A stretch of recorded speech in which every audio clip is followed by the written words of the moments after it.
So it was 23 years ago, actually this very night, that I came back from the hospital without having had my baby. I'd been in the hospital. They made me lie down on my back, even though I was having back labor. They put a tape on me to check every contraction and made me lie there for an hour in pain. And I'd been waiting for my midwife to show up. She didn't even show up. She talked to the attendants there and said, well, let's wait another hour. And I said, no, I am not waiting another hour. I'm going home. And when I come back, I'm going to be ready to have this baby. So I went home. I had a relatively good night's sleep, got up in the morning, did laundry, folded clothes. My in-laws came to take care of the other kids. And I was putting away socks when I heard my mother-in-law say, Tony, you get that girl to the hospital right now. Because I was already doing my little dance. Because after 4 other kids, I knew how to have a baby.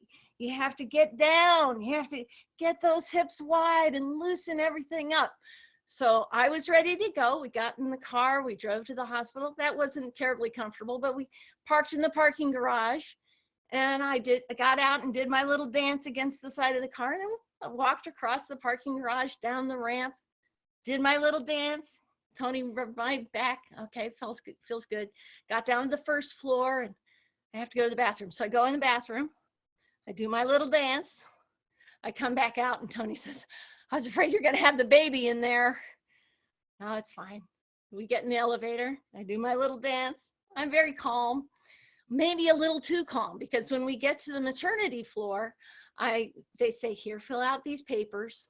I'm like, oh gosh, fill out the papers. Do my little dance, go back to filling out the papers. And they say, well, we have to wait to see if you're ready to have the baby. And I said, I'm ready to have the baby. Call the midwife, and I need that shot that she told me to have, the group B strep shot. I need it right now before I have the baby. So I let them put me in this room, even though I think I'm ready to go. I'm doing my little dance. I'm holding onto the bed, and the bed is covered with like Dorito crumbs or something. Disgusting. And I do my little dance. It's getting close to time. They still haven't come with this group B strep shot. And finally I say, I am ready. We are going into transition. And they're like, oh my gosh. And they come running in and they're getting me dressed and they're moving me to another room. They grab a big syringe and they're trying to get it into my arm. Oh, my arm's moving all around. And they finally get the shot in and they take me to the room, and I am ready to have this baby. Now, I've already had 2 babies in the hospital, one with the doctor and one with the midwife. I've had an at-home birth and I've had a water birth. But this time, okay, now I'm really going to have a baby the right way, because I found out that the best way for back labor is to have your baby on your hands and knees. So I'm up on my hands and knees on the bed, ready to have the baby.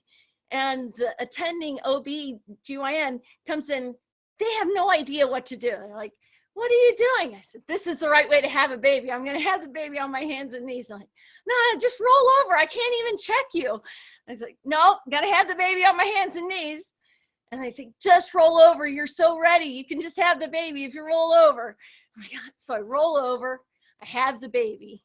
And up until then, we didn't know if it was a boy or a girl. When we left home, the kids were all saying, Patrick, Patrick.